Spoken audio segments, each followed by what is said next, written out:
Malaysia প্রবাসী ভাইগণ, আশা করি আপনারা প্রত্যেকেই ভালো আছেন। মালয়েশিয়ার ভিসা সিন্ডিকেট সরকারের থেকেও শক্তিশালী।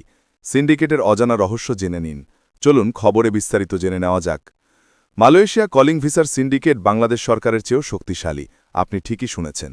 আপনার কাছে অবাক লাগলেও বাস্তবতা এটাই।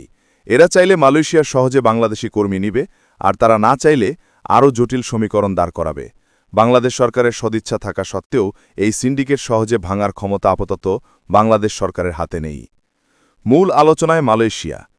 বর্তমানে বাংলাদেশ ছাড়া তাদের নির্বাচিত সোর্স কান্ট্রির অনেক দেশের জন্য কলিং চালু আছে, কিন্তু আমাদের এই দেশগুলো থেকে খুব কম সংখ্যক কর্মী আসতেছে মালয়েশিয়াতে। মূল কারণ হচ্ছে বিশাল ব্যবসা। বাংলাদেশি সিন্ডিকেটগুলো যে অফার করে মালয়েশিয়ান কোম্পানিকে, তা অন্য দেশের কোনো এজেন্ট বা সরকার এই অফারগুলো করবে না। বাংলাদেশি এজেন্টগুলো মালয়েশিয়ার বিভিন্ন কোম্পানিগুলোকে কিভাবে কলিং ভিসায় মালয়েশিয়া সরকার থেকে বের করতে হবে এক্ষেত্রে সহায়তা করে, এবং তাদের কর্মী আনার খরচ এবং তাদের প্রথম বছরের ভিসা সব এজেন্সি বহন করে।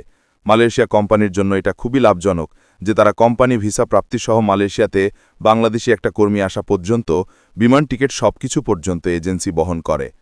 তারা শুধুমাত্র লোকগুলো এনে তাদের কাজে খাটায়। এই সুবিধা পৃথিবীর কোনো দেশের এজেন্সি সরকার দিতে পারবে না।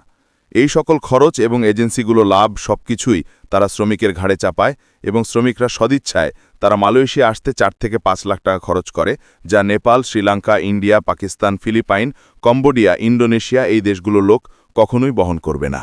মালয়েশিয়া কলিং এই দেশগুলোর জন্য চালু থাকা অবস্থাতেও মালয়েশিয়ান কোম্পানিগুলো এই দেশগুলো থেকে খুব কম সংখ্যক শ্রমিক আনতে, এই দেশগুলো থেকে শ্রমিক আনতে সকল খরচ মালয়েশিয়া কোম্পানি বহন করতে হয়। এই জন্য মালয়েশিয়ার কোম্পানিগুলো এবং তাদের বসদের প্রথম পছন্দ হচ্ছে বাংলাদেশি শ্রমিক, কারণ এই দেশগুলো থেকে কর্মী আনতে 1 টাকাও খরচ লাগে না এবং কোথাও দৌড়াদৌড়ি করা লাগে না। সবকিছু এজেন্সি করে দেয়।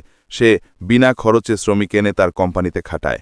বর্তমানে মালয়েশিয়া বিদেশি শ্রমিকদের ভেতরে সবচেয়ে বেশি বাংলাদেশি শ্রমিকরা কাজ করে। বৈধ এবং অবৈধভাবে আরও বেশি বাংলাদেশি শ্রমিক কাজ করবে শুধু এই জটিল সমীকরণের কারণেই। সবাই লাভ খোঁজে।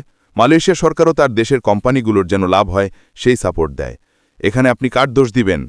মালয়েশিয়ান কোম্পানিগুলোকে বুঝিয়ে মালয়েশিয়া সরকারের কাছে চাপ প্রয়োগ করে এজেন্সিগুলো যেন বাংলাদেশি কর্মী আনে, এবং মালয়েশিয়া সরকার কোম্পানিগুলোকে বাঁচাতে কর্মী নিয়োগ দেয়, এবং মালয়েশিয়া কোম্পানিগুলো বাংলাদেশি কর্মী আনার জন্য এজেন্সিগুলোকে পছন্দ করে এবং চাপ দেয়।